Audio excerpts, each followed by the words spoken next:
We're going to get to LeBron and everything, but just FYI, I thought that thing that LeBron was wearing was a sling for his arm, and I leaned over and said, is he okay? No, Nick goes, that's a bag. That's a bag, yeah. He's been wearing it to a lot of the post-game press conferences. I didn't realize that. All right, let's move fashion forward, if we will. Cece, how are LeBron and the Cavs able to just dominate the Raptors, besides the mental edge that they just somehow seem to have over this team? Well, the biggest question mark coming into this series was what would the role players do? Right. And in different games, game number one, the collective, the role players, Tristan, Jeff Green, those players, they showed up. JR, they showed up big in game number one. In game number two, the star showed up, and that's Kevin Love. LeBron finally got the all-star that all of us have come accustomed to seeing. Now, we didn't expect Kevin Love when Kyrie left for his game to go backwards. We thought, and there were portions during the regular season, we thought Kevin Love, this was the best basketball that he had played since coming over from the Minnesota Timberwolves. Now, he had went through recently, especially in the playoffs, the worst stint of basketball that we saw him. He came out of it last night. And LeBron said in the press conference that Kevin Love had a look on his face as if he was in the zone and he was demanding the basketball. So they went to a lot of sets that where LeBron and Kevin Love were on the same side of the court, where LeBron knew they weren't going to double team him. They did a lot like Boston did in the first game against Philadelphia, where they passed the ball till they got the matchup they wanted, which was Kevin Love, and they just kept force feeding. And Kevin Love took advantage of that. And then LeBron, after seeing that, and then the game kind of got a level set, the energy initially he knew would be there. Toronto played a good first half.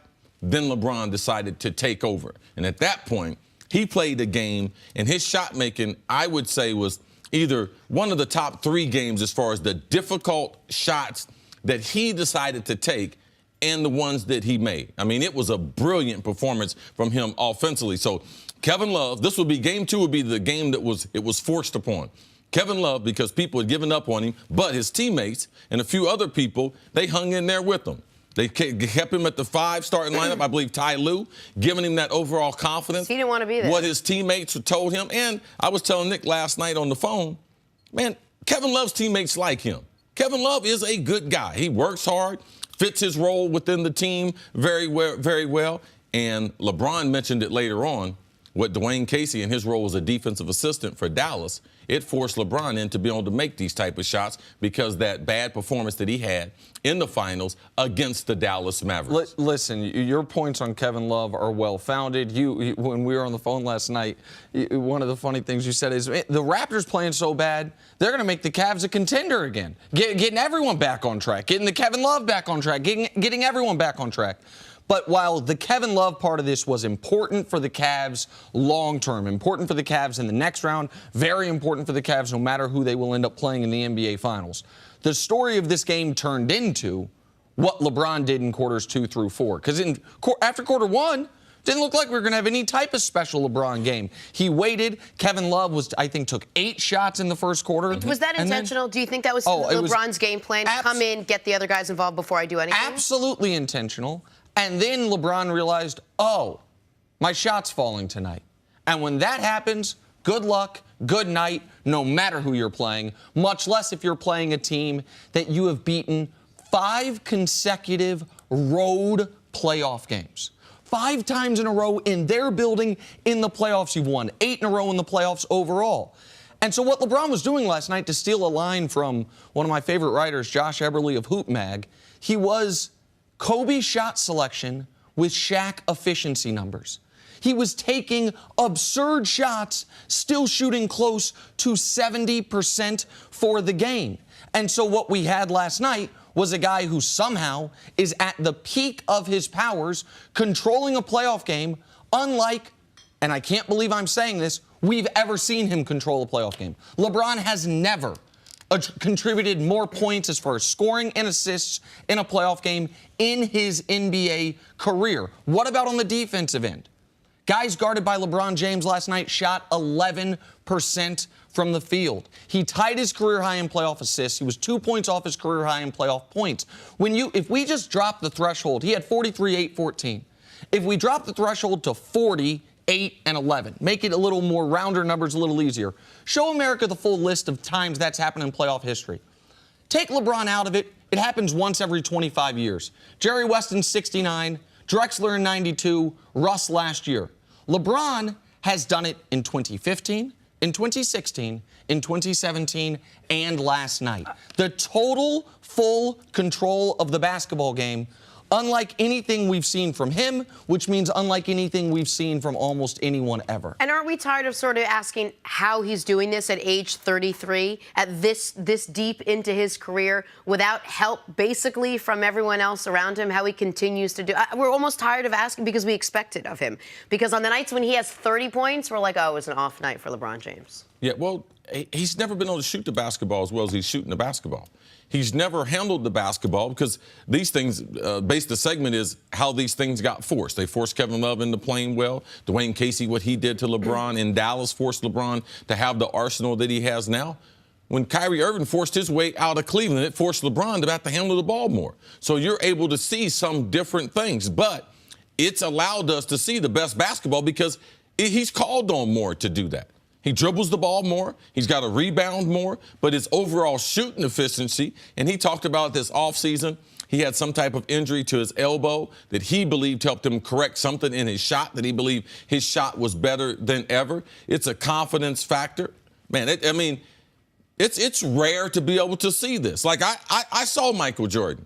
And Michael Jordan got done, we had conversations a lot like this. Like, man, I don't think I'll ever see another basketball player like this. And now we're having the same conversation with LeBron James. And I'm going to make one request to whether it's NBA Twitter or folks on television or on the radio, anyone talking about the NBA. Do not call the Raptors today the baby dinosaurs. Do not talk about how this team was overrated or overstated. That's not what this is.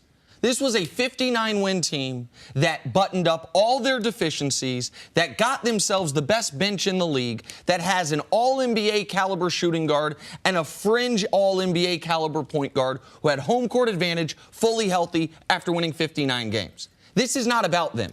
It's about that guy right there. Yeah. They can't beat him. They have never been able to beat him, and they will be added to the NBA graveyard of teams in the East, the yeah buts. Just the way the Big Three era with the Celtics ended. Just like the Derrick Rose era with Chicago never got off the ground. Just like the 60-win Hawks went into tank mode 2 years after winning 60 wins. Just like the Paul George, Roy Hibbert, Indiana Pacers. Now the DeMar DeRozan, Kyle Lowry, Toronto Raptors. A whole bunch of, oh, they could have done it. Yeah, they could have, but they had to go through this guy. And nobody's been able to go through this guy in this conference for a decade. It was a great question, and it was a thoughtful, great answer. Because a lot of people look at LeBron's career as if the fork in the road was the decision to go to Miami. I've never thought that. I've thought, at least with hindsight, the fork in the road was that Dallas series once he was in Miami. Because when he walked off the court after the Dallas coaching staff, as he talks about it there, made him do things he was not comfortable doing and not yet equipped to do. Up to that point in his career, he had won 2 MVPs. He'd had the 48 special game against Detroit. He was already considered the best basketball player in the world. But he had glaring holes in his game. He had, against the coach's wishes, his own coaches, refused to learn how to post up. He had not gotten comfortable doing the things that now he is so great at. And when he walked off the court from that moment forward, and I've said this time and again on this show, I believe what he's put together is the greatest 7-year stretch, consecutive years, in the history of the sport. Since he walked off the court in that series, we talked about it last week, he's played 13 elimination games. He's 10-3 with 12 30-point games. The one non-30-point game was a triple-double in Game 7 of the finals. He has added a new wrinkle to his game every single year. He is somehow in better shape now than he ever was, and it's about that series. I think LeBron James, maybe his statistical or his finals record is better if they win that series against the Mavs, but I don't think he's a better player. I think it's better. It was better for LeBron to have that moment. I disagree with you because he was going to have some other moments. LeBron has always been about improving. It was going to be that moment or it was going to be another moment because there was other moments that improved his game. Even after they won the championship, that's when he went to the low post. It wasn't out of defeat. The greatest players, they always challenge themselves, and they utilize defeat as one of the challenges. But they don't have to have defeat in their life to be able to do that. That's what makes them great. Go ahead, Jenna. No, I was just going to say, I'm finding what's going on in this postseason very refreshing. I'm learning more about LeBron. He seemingly wants to talk about how he's gotten here because more people want to ask him about it.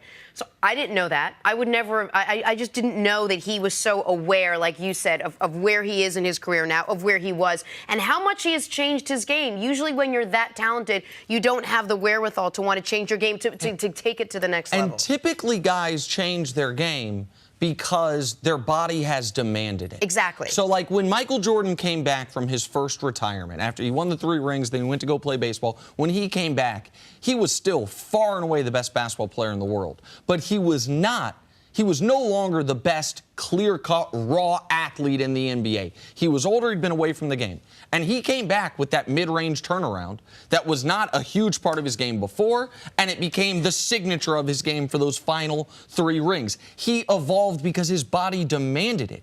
LeBron is showing us that athletically, he is, 90% of what he was 10 years ago. That as far as stamina, he is as good as he's ever been.